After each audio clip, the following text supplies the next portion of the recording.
Hello, this is Ashton's Rants, episode 8, and today I'm going to discuss building the team. So, as you're probably aware, you're not going to be able to create a great music career for yourself on your own. You're going to need other people. And I just wanted to discuss some of the people that you're probably going to have to bring on your team. So, number one would be a music producer if you can't produce your own stuff, or possibly a recording studio.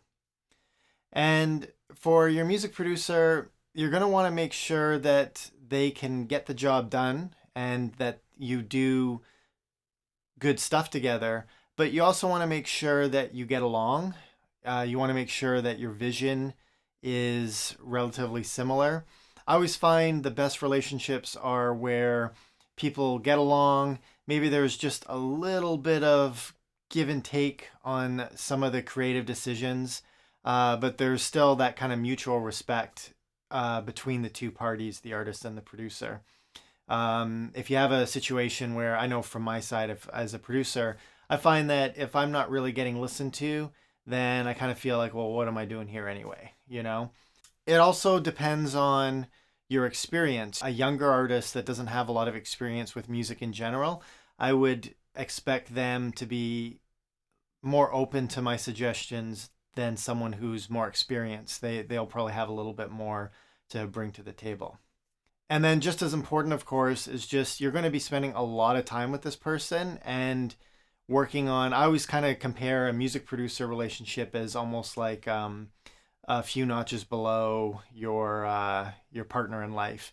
And so you really want to make sure that you're going to be spending a lot of time together. You really want to make sure that you can get along with this person, that you feel really, really comfortable, because you're going to have to kind of open up, at least musically, like if you're singing or with some of your ideas, you're really going to have to feel comfortable with that person. The next part of the team is the person handling the visuals. This could be a few people. Specifically, you're going to need a photographer, someone who can capture your image in both obviously the way you look, but also frame you in your image that you want to be seen at. This is really, really important. Like, I always look at promo pictures as you don't want them to just be like, hey, this is me, how's it going? You want them to be kind of larger than life. You want to show the artist that you are, and you really want to get people's attention with those photos. And not everybody can do that. And just like anyone I'm describing with these roles, maybe the photographer can capture someone else really well, but maybe for some reason it's not really working out for you. So you want to make sure that checking out some of their work and seeing if you like those visuals and you think they match your image, and then also discussing them, your image, and if they see eye to eye with that. Following along with visuals, you're also going to need someone to make album artwork. And like I just found someone that was really, really great. I'm really, really happy with the work they do. It's affordable, really great to work with as well. This is really important because this is the first way your music's going to be judged, even before anyone actually hears your music, is looking at that album artwork. And you want to make sure that when people look at that artwork, that defines what that song is going to sound like, both in the genre, the feel, and the image that you're trying to portray. And with all of these things, including the production and the image and some of the other things we're going to talk about, you want to make it seem like you've already made it. And it's kind of like that fake it before you make it kind of thing, but in a good way. Some of the things that I'm going to discuss in later episodes is when you're doing that and it's actually hurting your career. But this is something good. You want to make it seem like you are creating great work, that you're a great artist, and you're already on your way. And this is part of the way that you do that with your photos, your artwork, and your production value on your songs. Another part of the visual is if the artist wants to make videos. Personally, I'm of the belief that it's not a good idea to make videos when you're first starting out, just because you're starting. I'm assuming most people are starting out with limited resources, so you're both splitting your resources, your time, and your money on. Now you're promoting your song on streaming services like Spotify, but now you're also creating a video and you have to promo that as well. So all that money that you had for creating product like the song itself and for creating or for promoting it is now going to be split in two. in my view, and not everyone is going to share this view, is that it's best just to start with the music, build that up, and then when there's a little bit more of a demand for the video, at that point, then you can do the video. Again, that's just my own view. Another part of the team, and this one usually comes much later, is some sort of manager. Obviously, it would be so much easier if you just had someone doing a lot of this work that I'm talking about for you. It'd be great, right? But the rule of thumb for managers is that they're going to come approach you when you're ready, i.e., when there's something to manage, when there's already a little bit of money being made. They're not going to come to you when you're just starting out. And if you go to them, they're probably not going to be interested, because it's so hard to get from zero to even just a little bit happening that it's a big risk for them. So they want you to do that work typically by yourself, and then show that you've kind of created a little bit of a name, a little bit of a fan base, and then now there is something to manage, and now some of their connections can be helpful for you. The main thing that a manager needs is contacts in the industry. Obviously, they need the smarts and they need everything else to kind of direct people where they should go and how they should run their careers.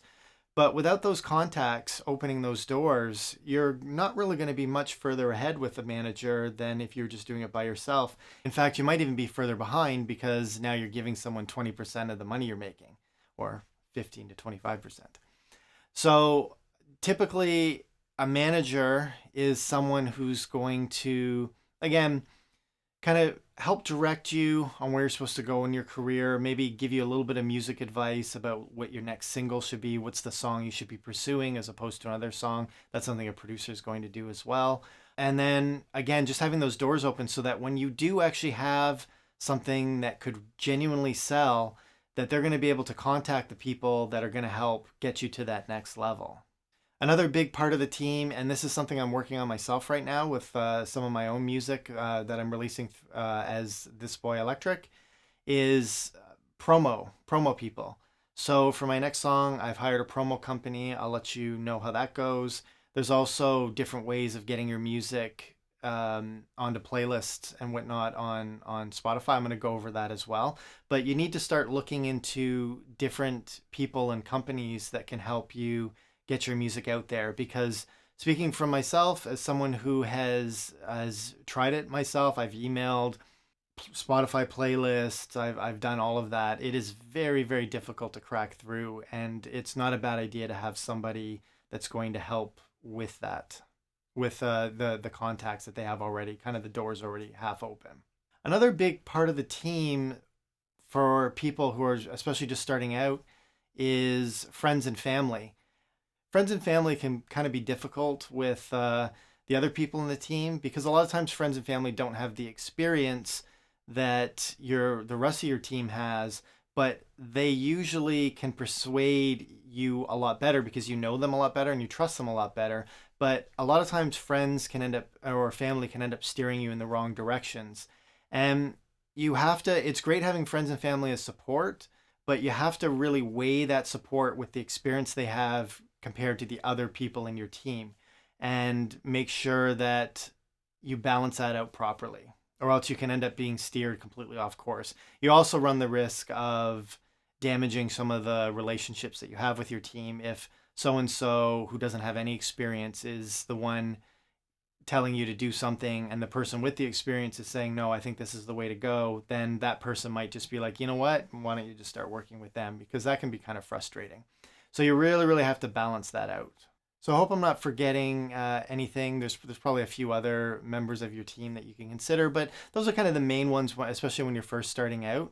So start thinking about that this week. Start thinking about who you can add to your team to get yourself in a better position to be successful and look better and sound better as an artist.